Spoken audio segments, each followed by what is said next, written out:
ਬਿਸਮਿਲ੍ਲਾਹਿਰ ਰਹਿਮਾਨ ਰਹੀਮ ਤੇ ਅਸਲਾਮ ਵਾਲੇਕਮ। 19 ਨਵੰਬਰ ਪਾਕਿਸਤਾਨ ਦੇ ਵਿੱਚ ਮੰਗਲ ਦੀ ਦੁਪਹਿਰ ਤੇ ਅੱਜ ਦੇ ਪੰਜਾਬੀ ਵੀਲੌਗ 'ਚ ਚੜ੍ਹਦੇ ਤੇ ਲਹਿੰਦੇ ਪੰਜਾਬ ਦੇ ਸੱਜਣਾਂ ਤੇ ਮਿੱਤਰਾਂ, ਭੈਣਾਂ ਤੇ ਭਰਾਵਾਂ, ਮਾਵਾਂ ਤੇ ਬਜ਼ੁਰਗਾਂ ਨੂੰ ਜੀ ਆਇਆਂ। ਸਭ ਤੋਂ ਪਹਿਲੀ ਖਬਰ ਜਿੱਤੇ ਅਸੀਂ ਚਾਨਣ ਪਾਉਣਾ ਹੈ ਉਹ ਪੰਜਾਬ ਅਸੈਂਬਲੀ ਤੋਂ ਹੈ। ਹਾਂਜੀ, 7 ਦੇ ਕਰੀਬ ਬਜ਼ੁਰਗ ਨੇ ਪੰਜਾਬ ਅਸੈਂਬਲੀ 'ਚ ਨੂਨ ਲੀਗ ਦੇ, ਜਿਹੜੇ ਇਸ ਵੇਲੇ ਬਾਜੀ ਮਰੀਮ ਤੋਂ ਨਾਰਾਜ਼ ਨੇ। ਇੱਕ ਤੇ ਉਹਦੇ ਵਿੱਚ ਰਾਣਾ ਇਕਬਾਲ ਸਾਹਿਬ ਨੇ, ਦੂਸਰੇ ਨਵਾਨੀ ਸਾਹਿਬ ਨੇ ਤੇ ਹੋਰ ਵੀ ਕਈ ਸਾਥੀ ਉਹਦੇ ਵਿੱਚ ਹੈ ਨੇ। 7 ਦੇ ਕਰੀਬ ਇਹ ਬਾਬਾ ਜੀ ਨੇ। ਸਾਰੇ ਬਾਬਾ ਜੀ ਮਤਲਬ ਕਿ ਵਡੇਰੇ ਨੇ, ਬਜ਼ੁਰਗ ਨੇ, ਸਾਰੇ ਇੱਜ਼ਤ ਦੇ ਕਾਬਲ ਨੇ, ਸਾਰੇ ਸਾਡੇ ਤੋਂ ਵੱਡੇ ਨੇ ਉਮਰ ਦੇ ਵਿੱਚ। ਇਹ ਸਾਰੇ ਇਕੱਠੇ ਹੋਏ ਨੇ ਤੇ ਇਹਨਾਂ ਨੇ ਇਕੱਠੇ ਹੋ ਕੇ ਆਖਿਆ ਜਾ ਰਿਹਾ, ਰਿਪੋਰਟਡਲੀ ਆਖਾਂਗੇ ਕਿਉਂਕਿ ਮੀਡੀਆ 'ਚ ਰਿਪੋਰਟ ਹੋਇਆ ਤੇ ਤੁਹਾਡੇ ਸਾਹਮਣੇ ਰੱਖ ਰਹੇ। ਆਖਿਆ ਜਾ ਰਿਹਾ ਕਿ ਜੀ ਇਹ ਇੱਕ ਅਲੱਗ ਗਰੁੱਪ ਬਣਾ ਲਿਆ ਇਹਨਾਂ ਨੇ ਮਰੀਮ ਸਾਹਿਬਾ ਦੇ ਖਿਲਾਫ ਤੇ ਸ਼ਹਿਬਾਜ਼ ਸ਼ਰੀਫ ਨੂੰ ਜਾ ਕੇ ਰਿਪੋਰਟ ਕੀਤੀ ਹੈ ਕਿ ਸਾਨੂੰ ਨਾ ਵਜ਼ਾਰਤ ਦਿੱਤੀ ਹੈ, ਨਾ ਕੋਈ ਸਾਨੂੰ ਪੁੱਛਦਾ ਦੱਸਦਾ ਹੈ ਤੇ ਅਸੀਂ ਗੁੱਸੇ ਹੋ ਗਏ। ਉਹ ਨਹੀਂ ਹੁੰਦਾ, ਅਸੀਂ ਕੌਣ ਹੋ ਗਏ। ਇਹਨਾਂ ਦਾ ਉਹ ਰਵੱਈਆ ਹੈ। ਇਹ ਅਸੈਂਬਲੀ 'ਚ ਵੀ ਇਕੱਲੇ ਹੀ ਬਹਿੰਦੇ ਨੇ ਤੇ ਜ਼ਿਆਦਾਤਰ ਇਹਨਾਂ ਦੇ ਵਿੱਚ ਉਹ ਨੇ ਜਿਨ੍ਹਾਂ ਨੇ ਸ਼ਹਿਬਾਜ਼ ਸ਼ਰੀਫ ਸਾਹਿਬ ਜਦੋਂ ਚੀਫ ਮਿਨਿਸਟਰ ਸਨ ਉਦੋਂ ਕਾਫੀ ਬੁੱਲੇ ਲੁੱਟੇ ਨੇ ਜਾਂ ਸੀਨੀਅਰ ਪੋਜੀਸ਼ਨਾਂ 'ਤੇ ਰਹੇ ਨੇ। ਲੇਕਿਨ ਹੁਣ ਬਾਜੀ ਮਰੀਮ ਜਿਹੜੀ ਹੈ ਉਹ ਇਹਨਾਂ ਨੂੰ ਖੰਘਦੀ ਵੀ ਨਹੀਂ, ਮਤਲਬ ਕਿ ਇਹਨਾਂ ਦੀ ਨਾ ਸੁਣਦੀ ਹੈ, ਨਾ ਇਹਨਾਂ ਨੂੰ ਸਾਧਦੀ ਹੈ, ਨਾ ਇਹਨਾਂ ਦੇ ਕੋਈ ਕੰਮ ਸ਼ਮ ਕਰਦੀ ਹੈ। ਤੇ ਇਹ ਹੁਣ ਜਿਹੜੇ ਬਜ਼ੁਰਗਾਂ ਦਾ ਟੋਲਾ ਹੈ ਸੱਤਾਂ ਦਾ, ਮੈਂ ਤਾਂ ਤੁਹਾਨੂੰ ਕਈ ਵਾਰੀ ਦੱਸਿਆ ਵੀ ਲੋਕਾਂ ਦੇ ਆਣੇ ਖਰਾਬ ਹੁੰਦੇ ਨੇ, ਸਾਡੇ ਬਜ਼ੁਰਗ ਔਂਤਰੇ ਨੇ। ਇਹ ਬਾਜੀ ਨਾਲ ਵੀ ਉਹੀ ਕੰਮ ਸ਼ੁਰੂ ਹੋ ਗਿਆ ਕਿ ਹੁਣ ਜਿਹੜੇ ਬਜ਼ੁਰਗ ਨੇ ਉਹਨਾਂ ਨੇ ਆਪਣਾ ਅਲੱਗ ਗਰੁੱਪ ਬਣਾ ਲਿਆ। ਹੁਣ ਵੇਖਦੇ ਕੀ ਬਣਨਾ। ਲੇਕਿਨ ਮੇਰਾ ਤਜਜ਼ੀਆ ਇਹ ਹੈ ਵੀ ਇਹਨਾਂ ਬਜ਼ੁਰਗਾਂ ਨੇ ਇਸੇ ਤਨਖਾਹ 'ਤੇ ਕੰਮ ਕਰਨਾ। ਸਾਡੇ ਲਈ ਤਾਂ ਮੁਹਤਰਮ ਨੇ, ਸਾਡੇ ਤੋਂ ਉਮਰ ਤੋਂ ਵੱਡੇ ਨੇ। ਬਾਹਰ ਅਗਰ ਇਹਨਾਂ ਨੂੰ ਖਿਆਲ ਆਉਣਾ ਹੁੰਦਾ ਤੇ ਹੁਣ ਤੱਕ ਇਹ ਨੂਨ ਲੀਗ 'ਚ ਹੁੰਦੇ, ਇਹ ਕਿਸੇ ਹੋਰ ਪਾਸੇ ਨਾ ਚਲੇ ਗਏ ਹੁੰਦੇ। ਅਗਰ ਇਹ ਸਾਰੇ ਬਜ਼ੁਰਗ ਹੁਣ ਤੱਕ ਨੂਨ ਲੀਗ 'ਚ ਨੇ ਤੇ ਇਹਦਾ ਮਤਲਬ ਇਹ ਹੈ ਵੀ ਇਹਨਾਂ ਨੂੰ ਕੋਈ ਖਿਆਲ ਨਹੀਂ ਆਉਣਾ ਤੇ ਇਹਨਾਂ ਨੇ ਇਸੇ ਤਨਖਾਹ 'ਤੇ ਕੰਮ ਕਰਨਾ ਹੈ। ਐਵੇਂ ਹੀ ਬਸ ਜਿਹੜੇ ਨਾ ਖਾਣੇ ਛੋਲੇ ਤੇ ਡਕਾਰ ਬਦਾਮਾਂ ਦੇ, ਉਹ ਗੱਲ ਬਣ ਰਹੀ ਹੈ ਤੇ ਹੋਰ ਗੱਲ ਕੋਈ ਨਹੀਂ। ਅੱਛਾ ਜੀ, ਅਗਲੀ ਖਬਰ ਜਿਹੜੀ ਹੈ ਉਹ ਤੁਹਾਡੇ ਸਾਹਮਣੇ ਅਸੀਂ ਰੱਖਣੀ ਹੈ। ਇੱਕ ਬੜੇ ਪਾਕਿਸਤਾਨ ਦੇ ਜੈਦ ਕਿਸਮ ਦੇ ਸਹਾਫੀ ਨੇ, ਉਹਨਾਂ ਨੇ ਇਹ ਖਬਰ ਦਿੱਤੀ ਹੈ ਕਿ ਸਾਬਕ DGISI ਉਹਨਾਂ ਨੂੰ ਹੁਣ ਬਾਹਰ ਸਫੀਰ ਲਾਉਣ ਦੀ ਕੋਸ਼ਿਸ਼ ਕੀਤੀ ਜਾ ਰਹੀ ਹੈ। ਉਹਨਾਂ ਵਾਸਤੇ ਕਦੇ ਆਉਂਦੇ ਨੇ ਸਪੇਨ ਲੱਭਣਾ, ਕਦੇ ਆਉਂਦੇ ਨੇ ਜਰਮਨੀ ਲੱਭਣਾ, ਕਦੇ ਆਉਂਦੇ ਨੇ ਕੋਈ ਹੋਰ ਮੁਲਕ ਲੱਭਣਾ। ਕੋਈ ਆਂਦਾ ਹੈ ਕਿ ਹੁਣ ਇਸ ਮੁਲਕ 'ਚ ਘੱਲ ਦੇਣਾ ਤੇ ਕੋਈ ਉਸ ਮੁਲਕ 'ਚ ਘੱਲ ਦੇਣਾ। ਬਹਰਹਾਲ ਜਰਮਨੀ ਦਾ ਕੁਰਾ ਜਿਹੜਾ ਨਿਕਲ ਰਿਹਾ, ਇਹ ਇਸ਼ਾਰਾ ਉਹਨਾਂ ਦਾ ਜਿਹੜਾ ਉਹ ਸਾਬਕ DGISI lieutenant general retired Nadeem Anjum Sahib ਵਾਲੇ ਪਾਸੇ ਨੂੰ ਹੈ। ਨਾ ਉਹਨਾਂ ਨੇ ਉਹਨਾਂ ਦਾ ਨਹੀਂ ਲਿਆ, ਲੇਕਿਨ ਜ਼ਾਹਿਰ ਹੈ ਉਹਨਾਂ ਦਾ ਕਹਿਣ ਦਾ ਮਕਸਦ ਇਹੀ ਸੀ ਕਿ ਸਾਬਕ DGISI ਜਿਹੜੇ ਨੇ ਉਹਨਾਂ ਨੂੰ ਜਰਮਨੀ ਦੇ ਵਿੱਚ ਸਫੀਰ ਲਾਇਆ ਜਾ ਰਿਹਾ। ਅੱਛਾ, ਇਹ ਵੀ ਇੱਕ ਚੰਗਾ ਤਰੀਕਾ ਹੈ। ਜਿਸ ਵੇਲੇ ਪਾਕਿਸਤਾਨ ਦੇ ਵਿੱਚ ਕੰਟਰੋਵਰਸ਼ਲ ਹੋ ਜਾਓ ਤੇ ਆਰਾਮ ਨਾਲ ਬਾਹਰ ਜਾ ਕੇ ਜਿਹੜਾ ਕਿਸੇ ਵੀ ਜਗ੍ਹਾ 'ਤੇ ਸਫੀਰ ਬਣ ਜਾਓ। ਇੱਕ ਤਾਂ ਡਿਪਲੋਮੈਟਿਕ ਇਮਿਊਨਿਟੀ ਹੋ ਗਈ, ਤੁਹਾਡੇ ਦੇ ਖਿਲਾਫ ਕੋਈ ਕੇਸ ਨਹੀਂ ਕਰ ਸਕਦਾ। ਦੂਜਾ, ਜਿਸ ਵੇਲੇ ਆਪਣੀ ਸਫਾਰਤ ਦਾ ਵੇਲਾ ਖ਼ਤਮ ਕਰੋ, ਸਰਕਾਰੀ ਖਰਚ ਦੇ ਉੱਤੇ ਟੱਬਰ ਵੀ ਪੂਰਾ, ਗੱਡੀਆਂ ਵੀ ਲਾਓ, ਲਸ਼ਕਰ ਵੀ, ਉੱਥੇ ਵੀ ਸਾਰੇ ਲੰਮੇ ਚੌੜੇ ਪੈਸੇ, ਫੰਡ ਵੀ, ਜਿਸ ਵੇਲੇ ਉਹ ਸਾਰਾ ਕੁਝ ਵਰਤ ਕੇ ਆਰਾਮ ਨਾਲ ਠੰਡੇ ਤੇ ਨਿੱਘੇ ਹੋ ਕੇ ਬਹਿ ਜਾਓ, ਉਸ ਵੇਲੇ ਅਗਰ ਪਾਕਿਸਤਾਨ 'ਚ ਕੋਈ ਹਕੂਮਤ ਬਦਲ ਜਾਏ ਔਰ ਤੁਹਾਨੂੰ ਪਤਾ ਲੱਗੇ ਕਿ ਤੁਹਾਡਾ ਇਤਸਾਬ ਹੋਣ ਲੱਗਾ ਤੇ ਅਸਤੀਫਾ ਦੇ ਦਿਓ। ਤੇ ਇਹ ਜਨਾਬੇ ਵਾਲਾ ਸਾਰੀ ਜਿਹੜੀ ਸੂਰਤ ਹਾਲ ਹੈ ਇਹ ਨਜ਼ਰ ਆ ਰਹੀ ਹੈ। ਦੇਖਣੇ ਬਾਰੇ ਇਸ ਸਟੋਰੀ ਦੇ ਨਾਲ ਜੁੜੇ ਰਵਾਂਗੇ, ਤੁਹਾਨੂੰ ਦੱਸਾਂਗੇ। ਲੰਬੜਦਾਰ ਸਾਹਿਬ ਦੀ ਅਸੀਂ ਡਿਊਟੀ ਲਾ ਦਿੱਤੀ ਹੈ, ਉਹਨਾਂ ਕੋਲ ਰਿਕੁਐਸਟ ਕੀਤੀ ਹੈ ਕਿ ਪਤਾ ਕਰਕੇ ਸਾਨੂੰ ਦੱਸੋ ਵੀ ਇਹ ਮਾਮਲਾ ਕਿਸ ਪਾਸੇ ਨੂੰ ਤੁਰਿਆ, ਕਿ ਵਾਕਿਆ ਹੀ ਸਾਬਕ ਜਿਹੜੇ DGISI ਨੇ ਉਹਨਾਂ ਨੂੰ ਜਰਮਨੀ ਦੇ ਵਿੱਚ ਇਹ ਸਫੀਰ ਲਾਇਆ ਜਾ ਰਿਹਾ ਜਾਂ ਨਹੀਂ ਲਾਇਆ ਜਾ ਰਿਹਾ। ਇਹ ਅਸੀਂ ਤੁਹਾਡੇ ਸਾਹਮਣੇ ਜਿਹੜੀ ਹੈ ਉਹ ਫਿਰ ਖਬਰ ਮੁਕੰਮਲ ਤੌਰ 'ਤੇ ਰੱਖਾਂਗੇ। ਅੱਛਾ ਜੀ, ਅਗਲੀ ਖਬਰ ਜਿਹੜੀ ਹੈ ਤੁਹਾਡੇ ਸਾਹਮਣੇ ਉਹ ਇਹ ਰੱਖਣੀ ਹੈ ਕਿ ਥਾਣਾ ਆਪਾਰਾ ਦੇ ਵਿੱਚ ਮੁਕੱਦਮਾ ਦਰਜ ਸੀ, ਜਿਹਦੇ 'ਚ ਇਹ ਆਖਿਆ ਗਿਆ ਸੀ ਕਿ 1000 ਤੋਂ 1200 ਲੋਕਾਂ ਨੇ ਪੁਲਿਸ ਦੇ ਉੱਤੇ ਹਮਲਾ ਕਰ ਦਿੱਤਾ, ਪੁਲਿਸ ਵਾਲਿਆਂ ਨੂੰ ਵੀ ਜ਼ਖਮੀ ਕਰ ਦਿੱਤਾ। ਲੇਕਿਨ ਅਦਾਲਤ ਨੇ ਜਦੋਂ ਪੁੱਛਿਆ ਵੀ ਕਿਹੜਾ ਜ਼ਖਮੀ ਹੋਇਆ, ਕੋਈ ਇੱਕ ਪੁਲਿਸ ਵਾਲਾ ਲਿਆਓ ਕੱਢ ਕੇ ਜਿਹੜਾ ਆਖੇ ਵੀ ਮੇਰੀ ਬਾਂਹ 'ਤੇ ਸੱਟ ਲੱਗੀ, ਮੇਰੀ ਕਮਰ 'ਤੇ ਸੱਟ ਲੱਗੀ, ਫਿਰ ਉਹਨੇ ਜਾ ਕੇ ਹਸਪਤਾਲੋਂ ਦਵਾਈ ਲਈ ਹੋਵੇ, ਉੱਥੇ ਜਾ ਕੇ ਉਹਨੇ ਆਪਣਾ ਕੋਈ ਮੈਡੀਕਲ ਕਰਾਇਆ ਹੋਵੇ, ਤਾਂ ਕੋਈ ਇੱਕ ਅੱਧਾ ਬੰਦਾ ਲੈ ਆਓ। ਤੇ ਹੁਣ ਤੱਕ ਇਹ ਹੀ ਪਤਾ ਲੱਗਾ ਵੀ ਉੱਥੇ ਉਹਨਾਂ ਦੇ ਕੋਲ ਇੱਕ ਬੰਦਾ ਵੀ ਇਹੋ ਜਿਹਾ ਮੌਜੂਦ ਨਹੀਂ ਸੀ, ਕੋਈ ਸਬੂਤ ਨਹੀਂ ਦੇ ਸਕੇ। ਇਮਰਾਨ ਖਾਨ ਸਾਹਿਬ ਨੂੰ ਵੀ ਇਸ ਕੇਸ 'ਚ ਨਾਮਜ਼ਦ ਕੀਤਾ ਸੀ, ਹੋਰ ਲੋਕਾਂ ਨੂੰ ਵੀ। ਅਦਾਲਤ ਨੇ ਉਹਨਾਂ ਸਾਰਿਆਂ ਨੂੰ ਹੀ ਬਰੀ ਕਰ ਦਿੱਤਾ, ਇਮਰਾਨ ਖਾਨ ਸਾਹਿਬ ਨੂੰ ਵੀ ਬਰੀ ਕਰ ਦਿੱਤਾ ਤੇ ਪੁਲਿਸ ਨੇ ਆਖਿਆ ਵੀ ਤੁਹਾਡਾ ਮੁਕੱਦਮਾ ਇਹ ਝੂਠਾ ਸੀ। ਇਹ ਜਨਾਬ ਇਸਲਾਮਾਬਾਦ ਦਾ ਇੱਕ ਹੋਰ ਜਿਹੜਾ ਮੁਕੱਦਮਾ ਹੈ ਉਹਦਾ ਡਰੋਪ ਸੀਨ ਹੋਇਆ। ਅੱਗੋਂ ਜੀ ਸੁਪਰੀਮ ਕੋਰਟ ਦੇ ਵਿੱਚ ਜਿਹੜੀ ਸਿਵਿਲੀਅਨਸ ਦੀ ਫੌਜੀ ਟਰਾਇਲ ਦੇ ਕੇਸ ਦੇ ਉੱਤੇ ਦਰਖਾਸਤ ਦਿੱਤੀ ਗਈ ਹੈ ਕਿ ਛੇਤੀ ਸੁਣੋ। ਸੁਪਰੀਮ ਕੋਰਟ ਲੈ ਕੇ ਬੈਠੀ ਹੈ, ਬਲਕਿ ਇਹੀ ਤੁਸੀਂ ਆਖੋ ਵੀ ਆਂਡਿਆਂ 'ਤੇ ਬੈਠੀ ਹੈ ਮਾਜ਼ਰਤ ਦੇ ਨਾਲ। ਇਹ ਚੇਤੇ ਕਰੋ ਕਿ ਇਹ ਜਸਟਿਸ ਇਜਾਜ਼ੁਲ ਅਹਿਸਨ ਸਾਹਿਬ ਦਾ ਜਿਹੜਾ ਬੈਂਚ ਸੀ ਉਹਨਾਂ ਨੇ ਪਾਕਿਸਤਾਨ ਦੇ ਆਈਨ ਔਰ ਕਾਨੂੰਨ ਦੇ ਮੁਤਾਬਕ ਬੜਾ ਹੀ ਇੱਕ ਵਾਜ਼ੇ ਫੈਸਲਾ ਦੇ ਛੱਡਿਆ ਸੀ ਕਿ ਪਾਕਿਸਤਾਨ ਦਾ ਜਿਹੜਾ ਕਾਨੂੰਨ ਹੈ ਉਹ ਸਿਵਿਲੀਅਨਸ ਦੇ ਮਿਲਟਰੀ ਟ੍ਰਾਇਲ ਦੀ ਇਜਾਜ਼ਤ ਨਹੀਂ ਦਿੰਦਾ। ਸਿਵਿਲੀਅਨ ਨੂੰ ਮਿਲਟਰੀ ਟ੍ਰਾਇਲ ਨਹੀਂ ਕੀਤਾ ਜਾ ਸਕਦਾ, ਸਿਰਫ ਮਿਲਟਰੀ ਦੇ ਲੋਕਾਂ ਦਾ ਮਿਲਟਰੀ ਟ੍ਰਾਇਲ ਹੋ ਸਕਦਾ ਹੈ, ਕੋਰਟ ਮਾਰਸ਼ਲ ਹੋ ਸਕਦਾ ਹੈ। ਲੇਕਿਨ ਕਿਉਂਕਿ ਚੌਧਰੀ ਸਾਹਿਬ ਨੂੰ ਇਹ ਕੰਮ ਪਸੰਦ ਨਹੀਂ ਸੀ, ਉਹਨਾਂ ਨੇ ਉਸ ਤੋਂ ਬਾਅਦ ਜਸਟਿਸ ਤਾਰਿਕ ਮਸੂਦ ਸਾਹਿਬ ਜਿਹੜੇ ਹੁਣ ਐਡਹੌਕ ਤੇ ਵੀ ਲੱਗੇ ਨੇ, ਉਹਨਾਂ ਨੂੰ ਮੇਰੇ ਖਿਆਲ ਇਨਾਮ ਦਿੱਤਾ ਗਿਆ ਉਸ ਗੱਲ ਦਾ, ਉਹਨਾਂ ਦੇ ਸਾਹਮਣੇ ਇਹ ਬੈਂਚ ਬਣਵਾਇਆ ਕਾਜ਼ੀ ਦੇ ਕੋਲੋਂ, ਤੇ ਉਹਨਾਂ ਨੇ ਕਿਹਾ ਕਿ ਨਾ ਜਿਹੜੀ ਮਿਲਟਰੀ ਅਦਾਲਤਾਂ ਨੂੰ ਸਜ਼ਾ ਦੇ ਸਕਦੀਆਂ ਨੇ ਫਿਲਹਾਲ, ਤੇ ਨਾ ਛੱਡ ਸਕਦੀਆਂ ਨੇ, ਮਤਲਬ ਨਾ ਸਜ਼ਾ ਦਿਓ ਤੇ ਨਾ ਛੱਡੋ, ਮੁਕੱਦਮੇ ਚਲਾਉਂਦੇ ਰਹੋ। ਇਹੀ ਕੰਮ ਮਿਲਟਰੀ ਇਸਟੈਬਲਿਸ਼ਮੈਂਟ ਚਾਹੁੰਦੀ ਸੀ, ਕਿਉਂਕਿ ਉਹਨਾਂ ਨੇ ਲੋਕਾਂ ਨੂੰ ਸਜ਼ਾਵਾਂ ਦੇਣੀਆਂ ਨੇ ਜਾਂ ਨਹੀਂ ਦੇਣੀਆਂ, ਉਹ ਤੇ ਬਾਅਦ ਦੀ ਗੱਲ। ਸਜ਼ਾਵਾਂ ਦੇਣ ਵਾਸਤੇ ਤੇ ਕੋਈ ਨਾ ਕੋਈ ਸਬੂਤ ਲਿਆਉਣਾ ਪੈਣਾ, ਸਬੂਤ ਤੇ ਹੈ ਨਹੀਂ। ਅਸੀਂ ਤੁਹਾਨੂੰ ਪਹਿਲਾਂ ਹੀ ਦੱਸਿਆ ਹੈ ਵੀ ਜਿਹੜੇ 9 ਮਈ ਦੇ ਜਿੰਨੇ ਵੀ ਕੇਸ ਨੇ, ਪਹਿਲੇ ਤੁਹਾਨੂੰ ਸ਼ਬ ਕਦਰ ਦੱਸਿਆ ਸੀ ਉੱਥੇ ਸਭ ਤੋਂ ਪਹਿਲੇ ਕੇਪੀ ਦੇ ਵਿੱਚ, ਫਿਰ ਤੁਸੀਂ ਵੇਖਿਆ ਕਿ ਮਾਲਾਕੰਡ ਦੇ ਵਿੱਚ, ਫਿਰ ਤੁਸੀਂ ਪਸ਼ਾਵਰ ਦੀ ਅਦਾਲਤ ਵੀ ਦੇਖੀ। ਤਿੰਨਾਂ ਅਦਾਲਤਾਂ ਨੇ ਲੋਕਾਂ ਨੂੰ ਬਾਇਜ਼ਤ ਬਰੀ ਕਰ ਛੱਡਿਆ, ਕਿਉਂਕਿ ਜਿਹੜੀ ਮੌਜੂਦਾ ਰਜੀਮ ਹੈ ਉਹ 9 ਮਈ ਨਾਲ ਰਿਲੇਟਡ ਕਿਸੇ ਕਿਸਮ ਦਾ ਉੱਥੇ ਸਬੂਤ ਨਹੀਂ ਦੇ ਸਕੀ। ਫਿਰ ਉੱਥੇ ਹੀ ਨਹੀਂ, ਸਰਗੋਦਾ ਦੇ ਜੱਜ ਅਬਾਸ ਸਾਹਿਬ ਨੇ ਵੀ, ਯਾਦ ਕਰੋ ਕਿ 9 ਮਈ ਦੇ ਵਿੱਚ ਜ਼ਮਾਨਤਾਂ ਦਿੱਤੀਆਂ ਸਨ, ਉਸ ਵੇਲੇ ਜ਼ਮਾਨਤਾਂ ਦਿੱਤੀਆਂ ਸਨ ਜਿਸ ਵੇਲੇ ਉਹਨਾਂ ਦੇ ਉੱਤੇ ਹਮਲਾ ਕੀਤਾ ਗਿਆ ਸੀ, ਉਹਨਾਂ ਦੇ ਘਰ ਦੇ ਉੱਤੇ ਹਮਲਾ ਕੀਤਾ ਗਿਆ ਸੀ, ਉਹਨਾਂ ਦੀ ਅਦਾਲਤ ਨੂੰ ਗੋਲੀਆਂ ਮਾਰ ਕੇ ਤੇ ਟਰਾਂਸਫਾਰਮਰ ਜਿਹੜਾ ਉਹ ਤਬਾਹ ਕਰ ਦਿੱਤਾ ਸੀ। ਫਿਰ ਉਹਨਾਂ ਨੂੰ ਅਦਾਲਤ ਦੇ ਵਿੱਚ ਅਗਵਾ ਕਰ ਲਿਆ ਸੀ। ਜਦੋਂ ਉਹਨਾਂ ਨੇ ਉਸ ਦੇ ਬਾਵਜੂਦ ਪ੍ਰੈਸ਼ਰ ਨਾ ਲਿਆ ਤੇ ਜ਼ਮਾਨਤ ਦੇ ਦਿੱਤੀ, ਤੇ ਸ਼ਾਮ ਨੂੰ ਉਹਨਾਂ ਦੇ ਰੀਡਰ ਨੂੰ ਅਗਵਾ ਕਰਕੇ ਉਹਦੇ ਕੋਲੋਂ ਜ਼ਬਰਦਸਤੀ ਆਪਣੀ ਮਰਜ਼ੀ ਦਾ ਫੈਸਲਾ ਲੈਣ ਦੀ ਕੋਸ਼ਿਸ਼ ਕਰਨ ਡਏ ਸਨ, ਤੇ ਇਹ ਮਾਮਲਾਤ ਹੋਏ। ਹੁਣ ਉਹਨਾਂ ਨੇ ਵੀ ਜ਼ਮਾਨਤਾਂ ਦੇ ਦਿੱਤੀਆਂ, ਤੇ ਫਿਰ ਜੱਜ ਅਰਸ਼ਦ ਸਾਹਿਬ ਨੇ ਲਾਹੌਰ ਦੇ ਵਿੱਚ, ਚੇਤੇ ਕਰੋ ਜਿਨ੍ਹਾਂ ਦੀ ਗੱਡੀ ਨੂੰ ਟੱਕਰ ਮਾਰੀ ਸੀ ਲਾਹੌਰ ਦੀ ਨਹਿਰ ਦੇ ਉੱਤੇ, ਉਹਨਾਂ ਨੇ ਵੀ ਜਿਹੜਾ ਫੈਸਲਾ 9 ਮਈ ਦੇ ਖਿਲਾਫ ਹੀ ਦਿੱਤਾ ਕਿ ਸਾਰਾ ਕੁਝ ਝੂਠੋ ਝੂਠ 44 ਸੀ। ਤੇ ਹੁਣ ਇਹਨਾਂ ਨੂੰ ਸਮਝ ਨਹੀਂ ਆਉਂਦੀ ਵੀ ਜਾਈਏ ਤੇ ਕਿੱਧਰ ਜਾਈਏ। ਇਹ ਹੁਣ ਸਿਵਿਲੀਅਨ ਜਿਹੜੇ ਨੇ ਉਹਨਾਂ ਨੂੰ ਮਿਲਟਰੀ ਕੋਰਟਸ ਦੇ ਵਿੱਚ ਫਸਾ ਕੇ ਰੱਖਿਆ। ਉਹਨਾਂ ਨੇ ਹੁਣ ਦੁਬਾਰਾ ਐਪਲੀਕੇਸ਼ਨ ਦਿੱਤੀ ਕਿ ਜਨਾਬ ਆਂਡਿਆਂ ਤੋਂ ਉੱਠੋ, ਸੁਪਰੀਮ ਕੋਰਟ ਦੇ ਜੱਜਾਂ ਨੂੰ ਉਹਨਾਂ ਨੇ ਆਖਿਆ ਇਹ ਕੇਸ ਸੁਣੋ। ਇਹ ਜਿਹੜਾ ਤੁਸੀਂ ਐਵੇਂ ਫਜ਼ੂਲ ਜਿਹਾ ਫੈਸਲਾ ਕੀਤਾ ਹੈ ਕਿ ਕੇਸ ਸੁਣ ਸਕਦੇ ਨੇ ਮਿਲਟਰੀ ਵਾਲੇ, ਸਜ਼ਾ ਨਹੀਂ ਸੁਣਾ ਸਕਦੇ। ਉਹ ਨਾ ਸਜ਼ਾ ਸੁਣਾਉਣ ਡਏ ਨੇ, ਨਾ ਕੇਸ ਸੁਣ ਡਏ ਨੇ, ਨਾ ਲੋਕਾਂ ਨੂੰ ਘਰ ਜਾਣ ਦੇਣ ਡਏ ਨੇ। 1.5 ਸਾਲ ਹੋ ਗਿਆ ਲੋਕੀ ਬੈਠੇ ਨੇ ਉਸ ਜ਼ੁਲਮ ਦੇ ਵਿੱਚ। ਇਹ ਹੁਣ ਦੇਖਣੇ ਕਿ ਸੁਪਰੀਮ ਕੋਰਟ ਕੀ ਕਰਦੀ। ਇੱਕ ਹੋਰ ਬੜਾ ਜ਼ਬਰਦਸਤ ਕੇਸ ਆਇਆ ਸੁਪਰੀਮ ਕੋਰਟ ਦੇ ਵਿੱਚ। ਕੇਸ ਇਹ ਸੀ, ਦੁਨੀਆ ਦੇ ਬੜੇ ਮੁਲਕਾਂ ਦੇ ਵਿੱਚ ਇਹ ਹੈ, ਹੁਣੇ ਹੀ ਤੁਸੀਂ ਸੁਣਿਆ ਵੀ ਹੋਏਗਾ, ਜਦੋਂ ਤਈਅਬ ਉਰਦਗਾਨ ਦਾ ਇਲੈਕਸ਼ਨ ਹੋਇਆ ਸੀ ਉਦੋਂ ਉੱਥੇ ਵੀ ਆਇਆ ਸੀ। ਉੱਥੇ ਇਹ ਹੈ ਕਿ ਜਦੋਂ ਤੱਕ ਕੋਈ ਬੰਦਾ, ਅਗਰ ਫੋਰ ਐਗਜ਼ਾਮਪਲ 4 ਬੰਦੇ ਇਲੈਕਸ਼ਨ ਲੜਦੇ ਨੇ ਨਾ, ਇਹ ਮੈਂ ਮਿਸਾਲ ਦੇ ਰਿਹਾ ਇੱਕ ਸੀਟ ਦੇ ਉੱਤੇ, ਇੱਕ ਬੰਦਾ ਜਿਹੜਾ ਉਹਨੂੰ ਪੈਂਦੇ ਨੇ 35% ਵੋਟ, ਦੂਜੇ ਬੰਦੇ ਨੂੰ ਜਿਹੜੇ ਵੋਟ ਪੈਂਦੇ ਨੇ ਉਹ ਸਮਝ ਲਓ 30% ਪੈਂਦੇ ਨੇ, ਤੀਸਰੇ ਬੰਦੇ ਨੂੰ ਜਿਹੜਾ ਉਹ 15% ਪੈਂਦੇ ਨੇ, ਚੌਥੇ ਨੂੰ 20% ਪੈਂਦੇ ਨੇ। ਤੇ ਇਹਦਾ ਮਤਲਬ ਹੈ ਕਿਸੇ ਬੰਦੇ ਨੂੰ ਵੀ 50% ਤੋਂ ਜ਼ਿਆਦਾ ਨਹੀਂ ਪਏ। ਤੇ ਉੱਥੇ ਕੀ ਹੁੰਦਾ ਹੈ ਕਿ ਜਿਹਨੂੰ 35 ਤੇ 30 ਪਏ ਨਾ, ਉਹਨਾਂ ਨੂੰ ਪਾਸੇ ਤੇ ਕੱਢ ਕੇ ਉਹਨਾਂ ਦਾ ਫਿਰ ਮੁਕਾਬਲਾ ਕਰਾਇਆ ਜਾਂਦਾ, ਜਿਹੜੇ ਟੌਪ 2 ਹੁੰਦੇ ਨੇ। ਜਦੋਂ ਤੱਕ ਕੋਈ ਬੰਦਾ 50% ਵੋਟ ਨਹੀਂ ਲੈ ਲੈਂਦਾ, ਉਹਨੂੰ ਉੱਥੇ ਨੁਮਾਇੰਦਗੀ ਦਾ ਹੱਕ ਨਹੀਂ ਦਿੱਤਾ ਜਾਂਦਾ। ਠੀਕ ਹੋ ਗਿਆ ਜੀ। ਇਹ ਕਈ ਮੁਲਕਾਂ ਦੇ ਵਿੱਚ ਕੋਈ ਅਨੋਖੀ ਗੱਲ ਨਹੀਂ ਹੈਗੀ, ਬੜੇ ਸਾਰੇ ਦੁਨੀਆ ਦੇ ਮੁਲਕਾਂ ਦੇ ਵਿੱਚ ਕਾਨੂੰਨ ਵੀ ਹੈ ਔਰ ਇਹ ਰਾਇਜ ਵੀ ਹੈ ਔਰ ਇਹਦੇ 'ਤੇ ਹਰ ਵਾਰੀ ਅਮਲ ਵੀ ਹੁੰਦਾ। ਮੈਂ ਹੁਣੇ ਤੁਹਾਨੂੰ ਦੱਸਿਆ ਹੈ ਕਿ ਤਈਅਬ ਉਰਦਗਾਨ ਸਾਹਿਬ ਨੇ ਜਿਸ ਵੇਲੇ ਇਲੈਕਸ਼ਨ ਲੜਿਆ ਤੇ ਉੱਥੇ ਵੀ 3-4 ਬੰਦੇ ਇਲੈਕਸ਼ਨ ਲੜ ਰਹੇ ਸਨ। ਪਹਿਲੇ ਹੱਲੇ ਦੇ ਵਿੱਚ ਤਈਅਬ ਉਰਦਗਾਨ ਸਾਹਿਬ ਦੇ ਮੇਰੇ ਖਿਆਲ 46-47% ਵੋਟ ਆਏ ਸਨ ਤੇ 50% ਨਹੀਂ ਸਨ। ਇਸ ਲਈ ਦੋਹਰੇ ਉਹਨਾਂ ਨੂੰ ਇਲੈਕਸ਼ਨ ਲੜਨਾ ਪਿਆ। ਜਿਹੜਾ ਉੱਥੇ ਉਹਨਾਂ ਤੋਂ ਬਾਅਦ ਸੈਕੰਡ ਨੰਬਰ 'ਤੇ ਬੰਦਾ ਸੀ, ਉਹਨਾਂ ਦਾ ਤੇ ਉਹਨਾਂ ਦਾ ਇਲੈਕਸ਼ਨ ਹੋਇਆ ਆਪਸ 'ਚ, ਔਰ ਫਿਰ ਤਈਅਬ ਉਰਦਗਾਨ ਸਾਹਿਬ ਜਿਹੜੇ 50% ਤੋਂ ਉੱਤੇ ਵੋਟ ਲੈ ਗਏ ਤੇ ਫਿਰ ਉਹ ਦੋਹਰੇ ਆਪਣੇ ਅਹੁਦੇ ਦੇ ਉੱਤੇ ਆ ਗਏ। ਇਹ ਸੁਪਰੀਮ ਕੋਰਟ ਆਫ ਪਾਕਿਸਤਾਨ ਦੇ ਵਿੱਚ ਇੱਕ ਬੰਦੇ ਨੇ ਇੱਕ ਦਰਖਾਸਤ ਕੀਤੀ ਕਿ ਜਨਾਬ ਪਾਕਿਸਤਾਨ ਦੇ ਵਿੱਚ ਵੀ ਜਦੋਂ ਤੱਕ ਕੋਈ ਬੰਦਾ 50% ਵੋਟ ਨਹੀਂ ਲੈ ਲੈਂਦਾ, ਉਹਨੂੰ ਦਫ਼ਤਰ ਨਾ ਸੰਭਾਲਣ ਦਿੱਤਾ ਜਾਏ, MNA ਨਾ ਬਣਾਇਆ ਜਾਏ, ਜਾਂ ਜਿਹੜਾ ਵੀ ਉਹ ਇਲੈਕਸ਼ਨ ਲੜ ਰਿਹਾ ਉਸ ਇਲੈਕਸ਼ਨ ਦੇ ਵਿੱਚ ਉਹਨੂੰ ਕਾਮਯਾਬੀ ਨਾ ਦਿੱਤੀ ਜਾਏ।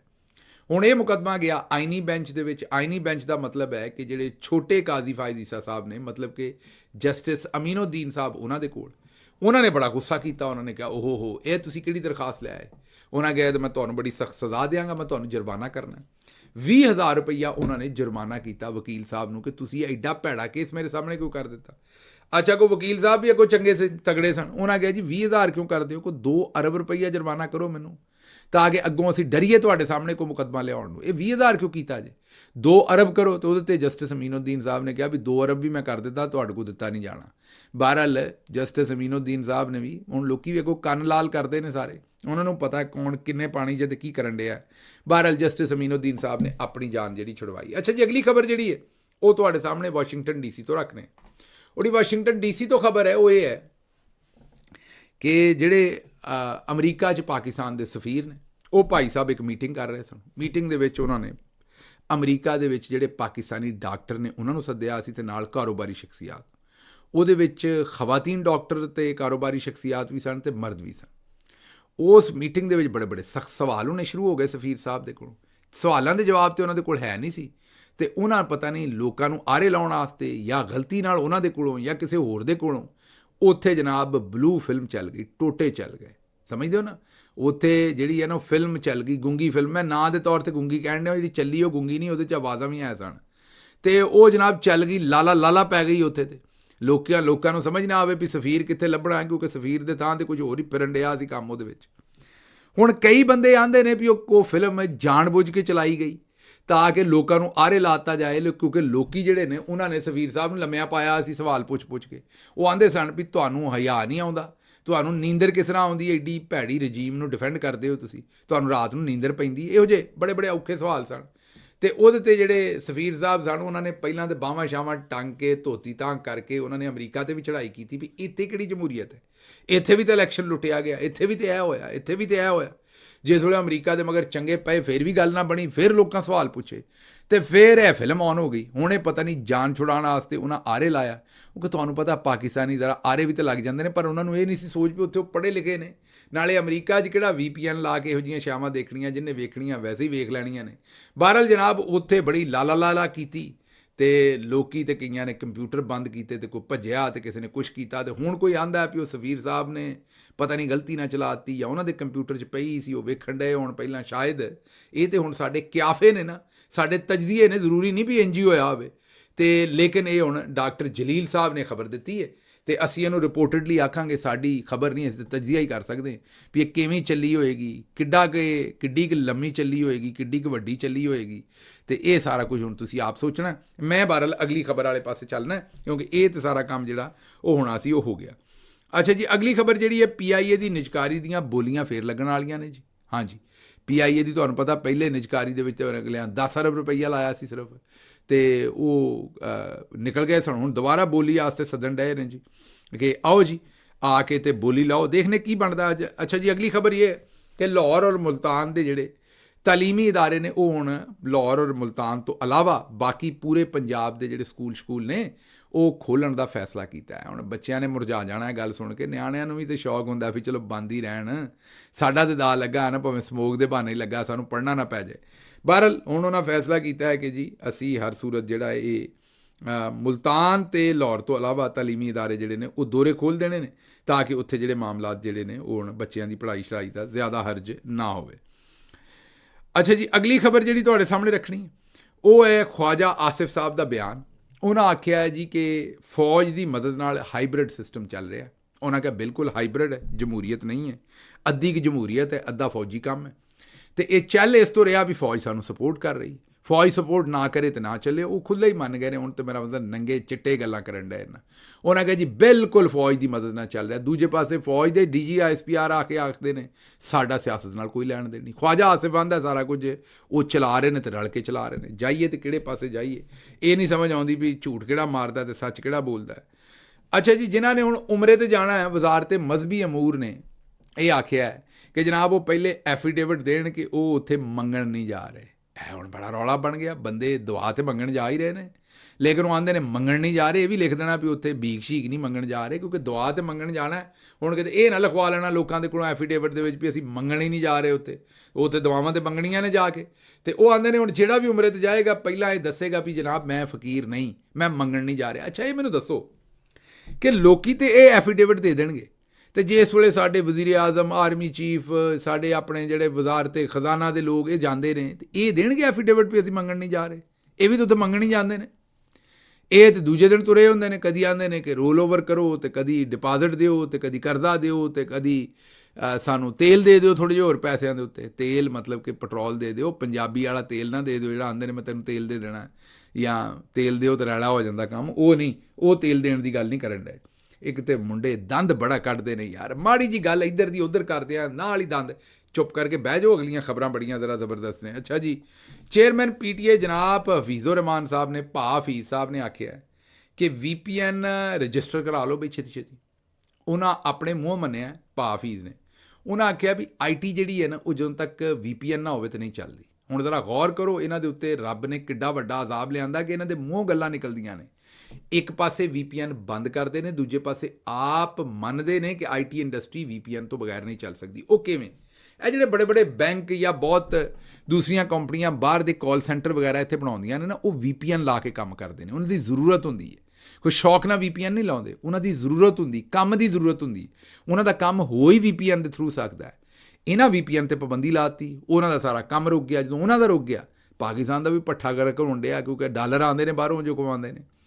ਹੁਣ ਜਨਾਬ ਚੇਅਰਮੈਨ ਸਾਹਿਬ ਮੰਨਦੇ ਨੇ ਕਿ VPN ਤੋਂ ਬਗੈਰ ਕੰਮ ਤੇ ਨਹੀਂ ਚੱਲ ਸਕਦਾ, ਤੇ 30 ਨਵੰਬਰ ਤੱਕ VPN ਰਜਿਸਟਰ ਕਰਾ ਲਓ। ਵਰਨਾ ਇਹ ਰਜਿਸਟਰ ਕਿਉਂ ਕਰਵਾਉਂਦੇ ਨੇ? ਤਾਂ ਕਿ ਇਹਨਾਂ ਨੂੰ ਪਤਾ ਲੱਗੇ ਵੀ ਕਿਹੜਾ ਕਿਹੜਾ IT ਵਾਸਤੇ ਕਰਨ ਡਿਆ ਤੇ ਕਿਹੜਾ ਜਿਹੜਾ ਉਹ YouTube ਤੇ ਸੋਸ਼ਲ ਮੀਡੀਆ ਐਕਸੈਸ ਕਰਨ ਵਾਸਤੇ ਕਰਨ ਡਿਆ, ਤਾਂ ਕਿ ਉਹਨਾਂ ਨੂੰ ਡੱਕ ਸਕਣ। ਅੰਦਰੋਂ ਇਹਨਾਂ ਦੀ ਬਦਦਿਆਨਤੀ ਹੈ, ਬਦਨੀਅਤੀ ਹੈ ਤੇ ਬੁਰੀ ਸੋਚ ਹੈ, ਜਿਸ ਵਜ੍ਹਾ ਤੋਂ ਇਹਨਾਂ ਨੂੰ ਕੋਈ ਫਲਾਹ ਨਹੀਂ ਲੱਭਣ ਡਈ। ਅੱਛਾ ਜੀ, ਅੱਗੋਂ ਖਵਾਜਾ ਆਸਿਫ ਸਾਹਿਬ ਨੇ ਬਿਆਨ ਛੱਡਿਆ। ਉਹਨਾਂ ਕਿਹਾ ਜੀ ਮੈਂ ਤੇ VPN ਲਾ ਕੇ ਟਵੀਟ ਕਰਦਾ ਤੇ ਮੈਂ ਤੇ ਕਰਨਾ, ਮੈਂ ਤੇ ਨਹੀਂ ਹਟਣਾ। ਕੋਈ ਜਿਹੋ ਜਿਹੇ ਮਰਜ਼ੀ ਫਤਵੇ ਦੇਵੇ, ਜਿੰਨੇ ਫਤਵੇ ਦਿਲ ਕਰਦਾ ਉਹ ਦੇ ਦੇ, ਮੈਂ VPN ਇਸਤੇਮਾਲ ਕਰਦਾ ਤੇ ਮੈਂ ਕਰਦੇ ਰਹਿਣਾ। ਅੱਛਾ, ਅਗਲੀ ਤੁਹਾਨੂੰ ਗੱਲ ਦੱਸੀਏ, ਉਹ ਜਿਹੜੇ ਮੌਲਵੀ ਸਾਹਿਬ ਨੇ ਰਾਗਬ ਨਈਮੀ ਸਾਹਿਬ, ਉਹਨਾਂ ਦੇ ਬਾਰੇ ਵੀ ਇੱਕ ਸਟੋਰੀ ਕੱਲ੍ਹ ਲੈ ਕੇ ਆਵਾਂਗੇ ਤੁਹਾਡੇ ਸਾਹਮਣੇ। ਬਹਰਹਾਲ ਰਾਗਬ ਨਈਮੀ ਸਾਹਿਬ ਜਿਹੜੇ ਨੇ ਹੁਣ ਉਹ ਥੋੜ੍ਹੇ ਜਿਹੇ ਬੰਦੇ ਦੇ ਪੁੱਤਰ ਬਣੇ ਨੇ। ਉਹਨਾਂ ਦੀ ਤਰ੍ਹਾਂ ਤੁਸੀਂ ਝਾੜ ਪੁੰਜ ਕੀਤੀ ਹੈ ਨਾ ਥੋੜ੍ਹੀ ਜਿਹੀ। ਮੇਰਾ ਤਾਂ ਖਿਆਲ ਹੈ ਹੋਰ ਇਸੇ ਤਰੀਕੇ ਨਾਲ ਕਾਨੂੰਨ ਦੇ ਅੰਦਰ ਰਹਿੰਦੇ ਹੋਏ, ਤਹਿਜ਼ੀਬ ਦੇ ਅੰਦਰ ਰਹਿੰਦੇ ਹੋਏ, ਗਾਲਾਂ ਨਹੀਂ ਕੱਢਣੀਆਂ, ਹਾਥਾਪਾਈ ਨਹੀਂ ਹੋਣਾ, ਵਾਇਲੈਂਸ ਨਹੀਂ ਕਰਨਾ, ਕਾਨੂੰਨ ਦੇ ਅੰਦਰ ਰਹਿੰਦੇ ਇਹਨਾਂ ਦੀ ਠੁਕਾਈ ਜਾਰੀ ਰੱਖੋ। ਕਿਉਂਕਿ ਜਿਹੜੀ ਤੁਸੀਂ ਠੁਕਾਈ ਕੀਤੀ ਉਹਦੇ ਨਾਲ ਕਾਫੀ ਅਫਾਕਾ ਹੋਇਆ। ਅਫਾਕਾ ਕੀ ਹੋਇਆ ਕਿ ਉਹਨਾਂ ਨੇ ਹੁਣ ਇਹ ਆਖਿਆ ਹੈ ਕਿ ਜੀ VPN ਅਗਰ ਰਜਿਸਟਰ ਕਰ ਲਓ ਤਾਂ ਫਿਰ ਉਹ ਜਾਇਜ਼ ਹੈ। ਪਹਿਲੇ ਤਾਂ ਉਹਨਾਂ ਨਜਾਇਜ਼ ਕਰਾਰ ਦਿੱਤਾ ਸੀ ਨਾ, ਹਰਾਮ ਕਰਾਰ ਦੇ ਦਿੱਤਾ ਸੀ। ਹੁਣ ਆਉਂਦੇ ਨੇ ਕਿ ਅਗਰ ਰਜਿਸਟਰ ਕਰ ਲਓ ਤਾਂ ਹਲਾਲ ਹੈ। ਤੇ ਉਹ ਵੀ ਹੁਣ ਰਾਗਬ ਨਈਮੀ ਸਾਹਿਬ ਵੀ ਜਿਹੜੇ ਨੇ ਉਹ ਥੋੜ੍ਹੇ ਜਿਹੇ ਗਾਂਹ ਆ ਗਏ ਨੇ। ਹੁਣ ਮਾਮਲਾ ਜਿਹੜਾ ਉੱਥੋਂ ਤੁਰ ਪਏ ਨੇ, ਉੱਥੇ ਉਹਨਾਂ ਨੇ ਸੋਚਿਆ ਕਿ ਮਾਮਲਾਤ ਉੱਥੋਂ ਅੱਗੇ ਨਿਕਲ ਜਾਣਗੇ। ਅੱਛਾ ਜੀ, ਅਗਲੀ ਖਬਰ ਜਿਹੜੀ ਹੈ ਇਹ ਸਾਡੀ ਭੈਣ ਨਾਦੀਆ ਖਾਨ ਸਾਹਿਬਾ ਨੇ। ਇਹਨਾਂ ਨੇ ਕੋਈ ਸੋਸ਼ਲ ਮੀਡੀਆ 'ਤੇ ਚੱਲਣ ਡਈ ਗੱਲ, ਇਹਨਾਂ ਆਖਿਆ ਵੀ ਮੈਂ 40 ਸਾਲਾਂ ਦੀ ਹਾਂ। ਚਲੋ ਜੀ, ਸਾਨੂੰ ਤਾਂ ਇਤਰਾਜ਼ ਕੋਈ ਨਹੀਂ, ਪਰ ਸੋਸ਼ਲ ਮੀਡੀਆ 'ਤੇ ਕੰਮ ਚੱਲਣ ਡਿਆ ਹੈ ਕਿ ਬੰਧਨ ਡਰਾਮਾ ਜਿਹੜਾ ਹੈ ਉਹ 1998 'ਚ ਆਇਆ ਸੀ। ਇਸ ਹਿਸਾਬ ਨਾਲ ਤੇ ਇਹ ਫਿਰ ਕੋਈ 13-14 ਸਾਲ ਦੀ ਬੱਚੀ ਸਨ ਜਿਸ ਵੇਲੇ ਇਹਨਾਂ ਡਰਾਮਾ ਕਰ ਛੱਡਿਆ ਸੀ। ਬਹਰਹਾਲ ਬਈ ਸਾਨੂੰ ਇਸ ਗੱਲ ਨਾਲ ਕੋਈ ਲੈਣ ਦੇਣ ਨਹੀਂ, ਉਹ 35 ਦੇ ਹੋਣ ਭਾਵੇਂ 40 ਦੇ ਹੋਣ, ਖਬਰ ਮੁੰਡਿਆਂ ਰੱਖੀ ਸੀ, ਤੁਹਾਨੂੰ ਦੇ ਛੱਡੀ ਹੈ। ਬਹਰਹਾਲ ਅਗਰ ਨਾਦੀਆ ਬਾਜੀ ਜਿਹੜੀ ਹੈ ਉਹ 40 ਦੀ ਹੈ ਤਾਂ ਮੈਨੂੰ ਇੱਕ ਲਤੀਫਾ ਚੇਤੇ ਆ ਗਿਆ। ਦੋ ਬਜ਼ੁਰਗ ਜਿਹੜੇ ਨੇ ਉਹ ਬੈਠੇ ਗੱਲਬਾਤ ਕਰਨ ਦੇ, ਦੋ ਬਜ਼ੁਰਗ ਖਵਾਤੀਨ ਜਿਹੜੀਆਂ ਕੋਈ ਚਾਚੀਆਂ ਮਾਮੀਆਂ ਬੈਠੀਆਂ ਟ੍ਰੇਨ ਦੇ ਵਿੱਚ ਥੱਲੇ ਸੀਟ 'ਤੇ ਬੈਠੀਆਂ, ਦੋ ਗੱਲ ਕਰ ਰਹੀਆਂ ਸਨ। ਅਤੇ ਉੱਤੇ ਜਿਹੜਾ ਬਰਥ ਜਿਹਨੂੰ ਆਉਂਦੇ ਸਨ ਉੱਥੇ ਇੱਕ ਬਾਬਾ ਜੀ ਲੰਮੇ ਪਏ ਸਨ। ਬਾਬਾ ਜੀ ਦੀ ਉਮਰ ਕੋਈ 90 ਸਾਲ ਸੀ। ਜਿਹੜੀਆਂ ਥੱਲੇ ਦੋਵੇਂ ਬੈਠੀਆਂ ਸਨ ਉਹਨਾਂ ਦੀ ਉਮਰ ਇੱਕ ਦੀ ਕੋਈ 60 ਸੀ, ਇੱਕ ਦੀ ਕੋਈ 55-58 ਸੀ। ਉਹ ਜਿਹੜੀ 55-58 ਵਾਲੀ ਸੀ ਉਹਦੇ ਕੋਲੋਂ 60 ਵਾਲੀ ਨੇ ਪੁੱਛਿਆ ਵੀ ਭੈਣੇ ਤੇਰੀ ਉਮਰ ਕਿੰਨੀ ਹੈ? ਉਹਨੇ ਕਿਹਾ ਮੈਂ ਤਾਂ ਅਜੇ ਜਿਹੜੀ ਹੈ ਨਾ ਉਹ 28ਵੇਂ ਸਾਲ 'ਚ ਹੋਈ ਹਾਂ ਜਾਂ 30ਵੇਂ ਸਾਲ 'ਚ ਹੋਈ ਹਾਂ। ਉਹ ਦੂਜੀ ਨੇ ਉਹਨੂੰ ਪੁੱਛਿਆ ਕਿ 60 ਵਾਲੀ ਨੂੰ ਕਿ ਤੁਹਾਡੀ ਭੈਣ ਜੀ ਉਮਰ ਕਿੰਨੀ? ਉਹਨੇ ਕਿਹਾ ਮੈਂ ਤਾਂ ਅਜੇ ਕੋਈ 34-35 ਸਾਲ ਦੀ ਹੋਈ। ਉੱਤੇ ਜਿਹੜੇ 90 ਸਾਲ ਵਾਲੇ ਬਾਬਾ ਜੀ ਸਨ ਉਹ ਬਰਥ ਤੋਂ ਥੱਲੇ ਡਿੱਗ ਪਏ। ਉਹਨਾਂ ਕਿਹਾ ਵੀ ਹੈ ਬਾਬਾ ਆ ਕੀ ਹੋਇਆ? ਉਹਨੇ ਕਿਹਾ ਜੀ ਮੈਂ ਹੁਣੇ ਹੀ ਜੰਮਿਆ, ਮੈਂ ਜੰਮ ਕੇ ਹੀ ਡਿੱਗਿਆ, ਮੈਂ ਇਹ ਡਿੱਗਿਆ ਨਹੀਂ, ਮੈਂ ਜੰਮਿਆ ਹੁਣੇ ਹੀ, ਇਹ ਲਾਈਵ ਜੰਮ ਰਿਹਾ ਮੈਂ। ਮਤਲਬ ਕਿ ਅਗਰ 60 ਵਾਲੇ ਬੱਤੀਆਂ ਦੇ ਨੇ ਤਾਂ ਫਿਰ ਮੈਂ 90 ਵਾਲਾ ਤੇ ਜੇ ਜੰਮਿਆ ਹੀ ਨਹੀਂ। ਅਤੇ ਇਹੀ ਗੱਲ ਇੱਥੇ ਬਣੀ ਹੈ। ਬਹਰਹਾਲ ਮੈਨੂੰ ਇੱਥੋਂ ਦਿਓ ਇਜਾਜ਼ਤ ਤੇ ਰੱਬ ਰੱਖ।